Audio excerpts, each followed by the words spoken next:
Hello, everyone. Donald Trump's FBI screwed up again. At least that's what it looks like from everything we've seen unfold after the mass shooting connected to Brown University. They brought the wrong person into custody. They reviewed surveillance, put forward someone they claimed was the person of interest, and then once again, it turns out they had the wrong guy. And I need you to sit with that for a second because this isn't some tiny paperwork mistake. When federal law enforcement points a finger at someone in a situation like this, that person's life can be shattered in hours. Their name gets whispered, then leaked, then plastered everywhere. Even if they're released, the damage doesn't just go away. You can't unring that bell. What's even more disturbing is that this kind of thing isn't supposed to be normal, but lately it's becoming familiar. Under this Trump era of chaos, under this wave of incompetence and performative governance, basic competence feels optional. And when competence becomes optional, the public pays the price. Now, before I go deeper, I want you to keep something in mind.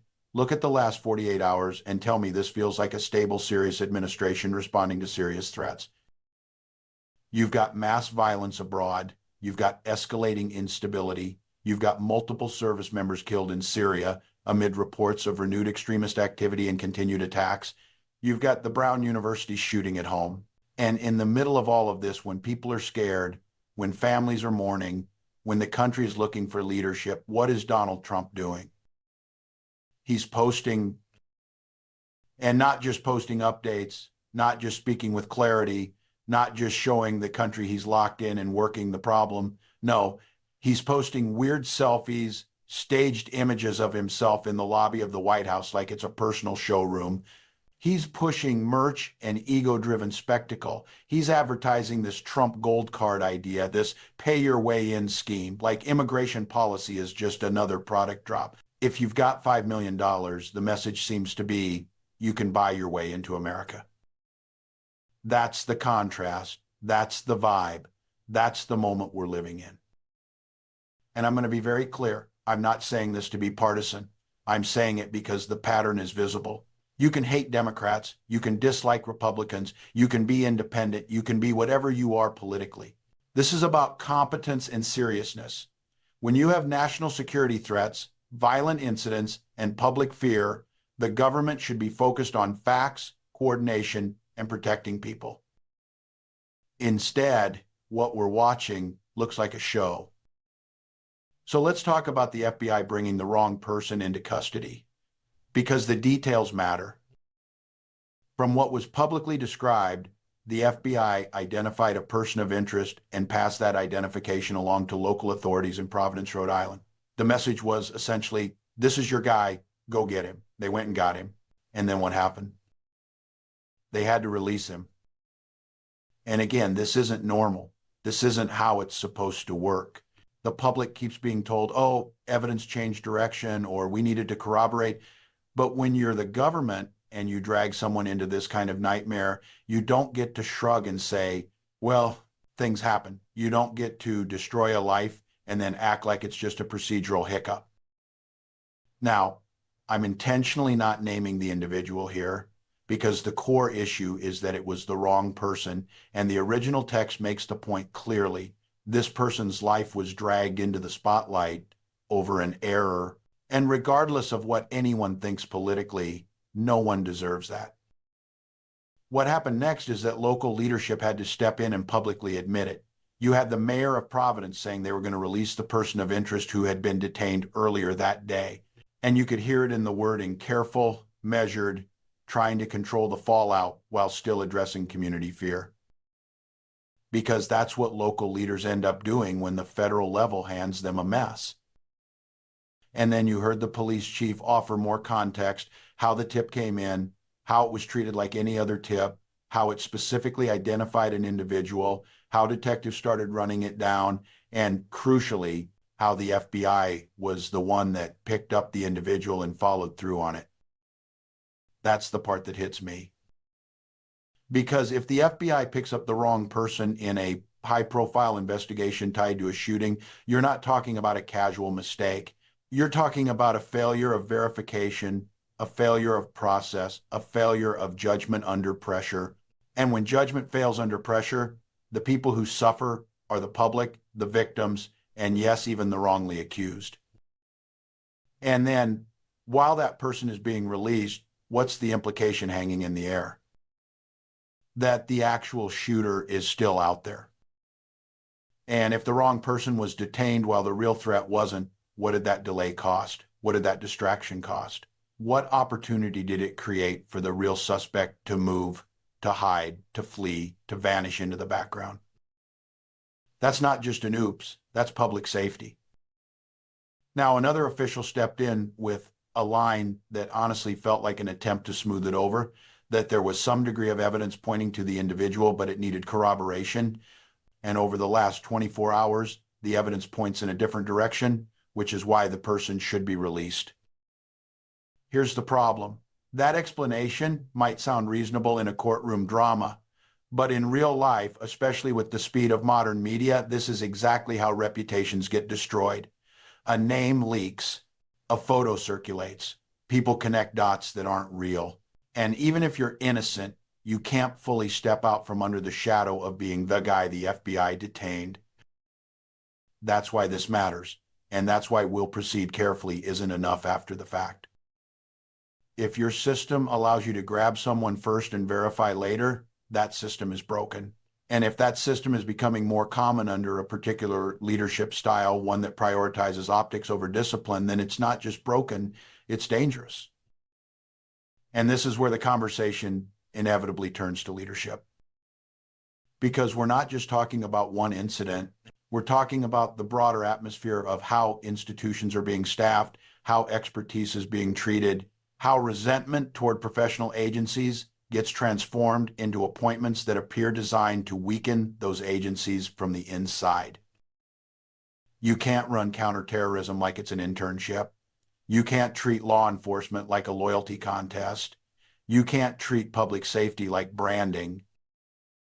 But that's what this era feels like, the elevation of people who don't respect the institutions they're running, who don't understand the job, or who are more focused on media narratives than operational excellence.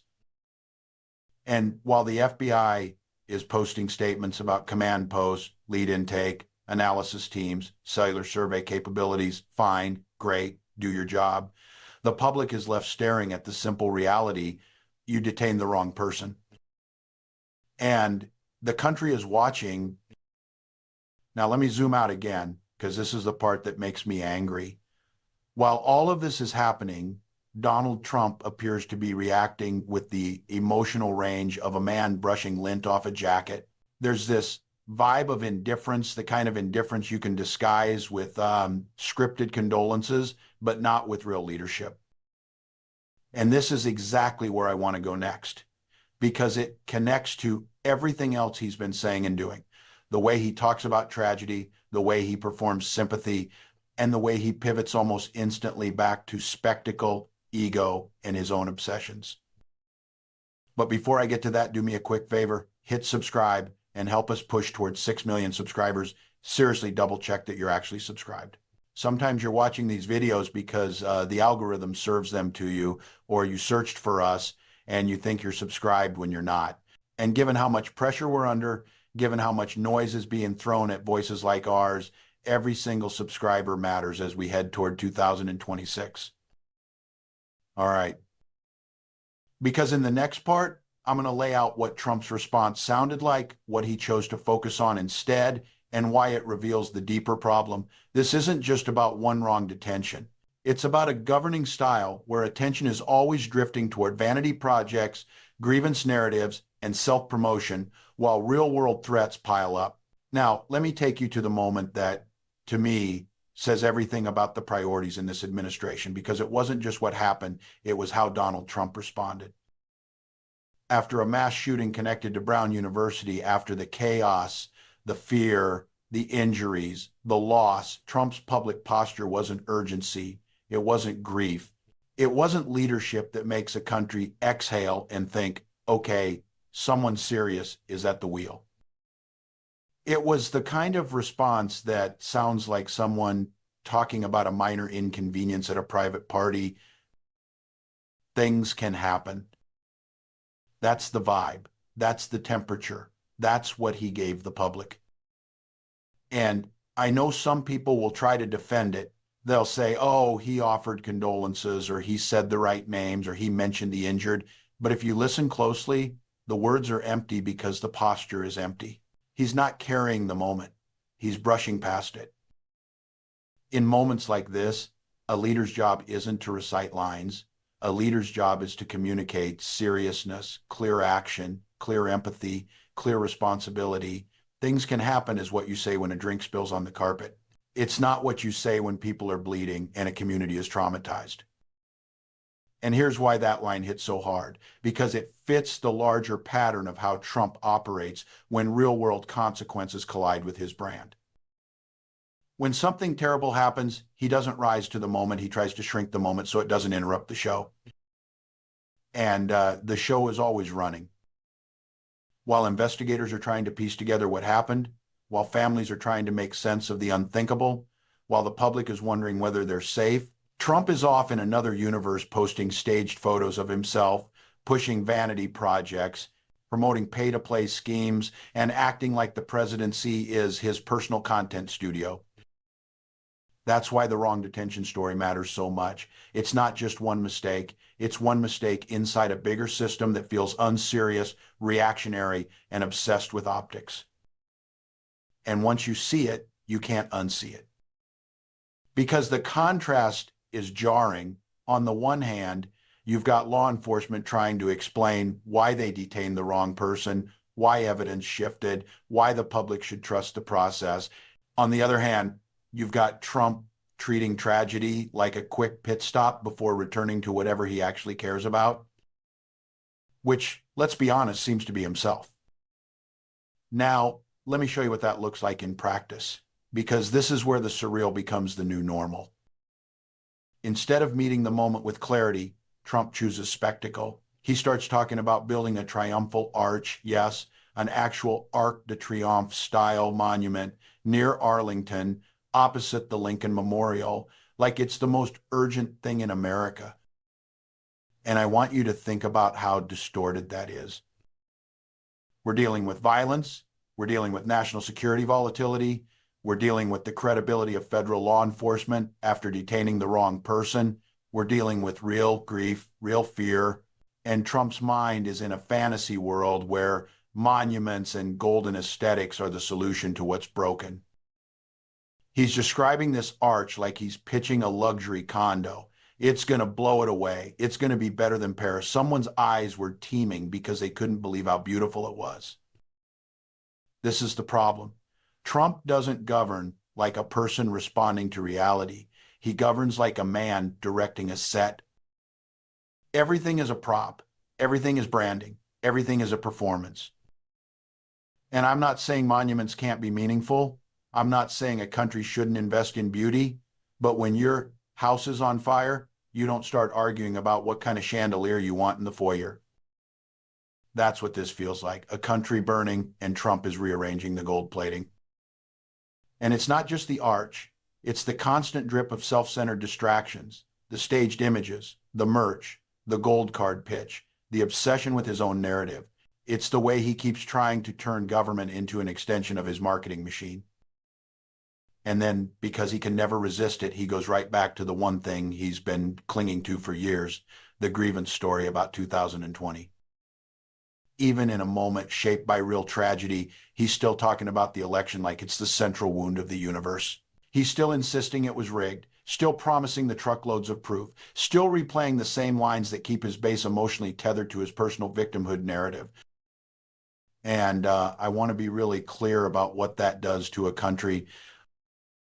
When a leader won't let the country move forward, when he keeps dragging everyone back into the same grievance loop, he turns the national conversation into an endless rerun. It becomes a permanent state of agitation. It becomes a tool, not to solve problems, but to keep people angry enough to stay loyal. And meanwhile, the actual problems pile up. Now, let me broaden the lens again, because part of what makes this so unsettling is the sense that multiple crises are colliding, and instead of steady leadership, we're getting chaos plus ego. There have been reports circulating about deadly incidents abroad, including claims of attacks in Australia and heightened instability in the Middle East. There have been reports of U.S. personnel killed in Syria amid ongoing threats from extremist groups and the fragility of transitional power structures there. And at home, you've got a shooting tied to a university community and a federal agency that, at least as described in this narrative, grabbed the wrong person first. Whether every detail people are circulating is accurate or not, the larger point remains. The world is unstable, the stakes are high, and America needs competence. Instead, we're getting a feed, we're getting selfies, we're getting merch links, we're getting monument fantasies, we're getting things can happen. And that's why people are rattled, not just because of the events themselves, but because of what the response reveals. Now, I also want to address something that gets overlooked. What happens to public trust when law enforcement errors become part of the story? If people start believing the system is reckless, if they start believing a random tip can spiral into someone being detained and publicly smeared, then the trust that investigations rely on begins to rot. Witnesses hesitate, communities retreat, people stop cooperating, and that doesn't just harm the FBI, it harms public safety. It makes it harder to catch the real perpetrator. It makes it harder to prevent the next attack. So when officials go on camera and say, evidence shifted and we'll proceed carefully, I don't accept that as the end of the conversation. I want accountability. I want a clear explanation of what protocols failed. I want to know how someone was identified, how that identification was treated as credible, how quickly it was escalated, and why the verification wasn't solid enough to prevent a wrongful detention. Because otherwise, this keeps happening. And when it keeps happening, the public gets conditioned to accept it as normal. That's dangerous. Now, while all of this is unfolding, another storyline emerges that is just as alarming in the long term. The normalization of far-right political movements being treated like legitimate partners in spaces where Democratic allies should be protected, not undermined. There are ongoing concerns across Europe about extremist-aligned parties, disinformation networks, and foreign influence operations, especially those linked to Russia, designed to fracture alliances, weaken institutions, and amplify anti-democratic movements. And when people point out that these dynamics can intersect with U.S. politics, they're not making it up. This is a known strategy in modern information warfare. Destabilize from the edges, flood the zone with narratives, and corrode public faith in the center. So when I see reports and discussions about far-right leaders being elevated, normalized, or welcomed into official spaces, it doesn't feel like a coincidence. It feels like part of the bigger pattern. Dismantle trust, attack institutions, destabilize alliances, and keep the public distracted with spectacle. And again, whether you're left, right, or somewhere in the middle, if you care about democratic stability, that should worry you. Because it's all connected. The wrong person detained, the real suspect possibly still out there, the public being asked to accept it as how things go, the president posting selfies and selling gold cards, the obsessive reruns of 2020 grievances, the grandiose monument talk, the undermining of international alliances. It's not random. It's a governing style. It's a worldview. It's a pattern. And I want you to notice the pattern, because once you see it, you stop getting fooled by the noise. Now, let me bring it back to something very concrete, because this is where the absurd becomes almost offensive. Trump gives an exclusive interview. This is the kind of access that a serious leader could use to reassure markets, calm fears, and communicate a coherent plan. And what does he talk about? He basically admits he can't guarantee his economic policies will translate into midterm wins. Think about that. Even in his own framing, even with his own priorities, the question isn't, will this help working families? The question is, how will this equate to the voter? That tells you everything. And then, As if that wasn't revealing enough, his attention swings again toward golf courses, public golf courses in Washington, D.C. The idea that in a moment of national instability, a president would be preoccupied with converting public assets into branded Trump properties is not just tone deaf, it's grotesque. It's the governing equivalent of a man stepping over broken glass to admire his reflection. Arches, golden ballrooms, golf courses, selfies. That's the focus. And here's why it matters. Because attention is a resource, leadership is the allocation of attention. What a president obsesses over becomes what an administration prioritizes.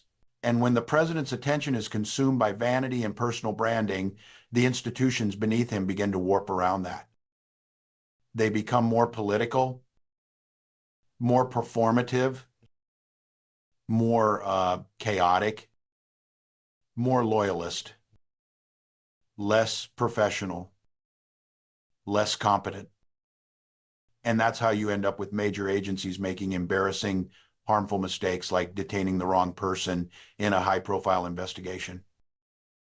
Now, I want to land this part with something personal because I know a lot of you feel exhausted. I know a lot of you feel like the world is spinning faster and making less sense. I know some of you are scared not just of the events, but of how bizarre the response feels. And I want you to hear me clearly. You're not alone. We're in this together. Whether you're celebrating Hanukkah, heading into Christmas, observing Kwanzaa, or you don't celebrate anything at all, this moment is heavy. People are trying to protect their families, protect their sanity, protect their future, and it can feel like the people in power are playing games with the stakes of real life. So here's what I'm going to do. I'm going to keep bringing receipts. I'm going to keep bringing facts as they emerge. I'm going to keep being methodical. I'm going to keep calling out the spectacle and pointing you back to what actually matters: public safety, competence, accountability, and truth. And if you're with me, do the simple thing that helps this message reach more people. Hit subscribe. Seriously, double check that you're subscribed. The algorithm is weird. It will send you a video and you'll think, oh, I must be subscribed, but you're not. And we are pushing hard towards 6 million subscribers before 2026. Every single one matters. Every click matters. Every share matters. Stay strong. I appreciate you more than you know.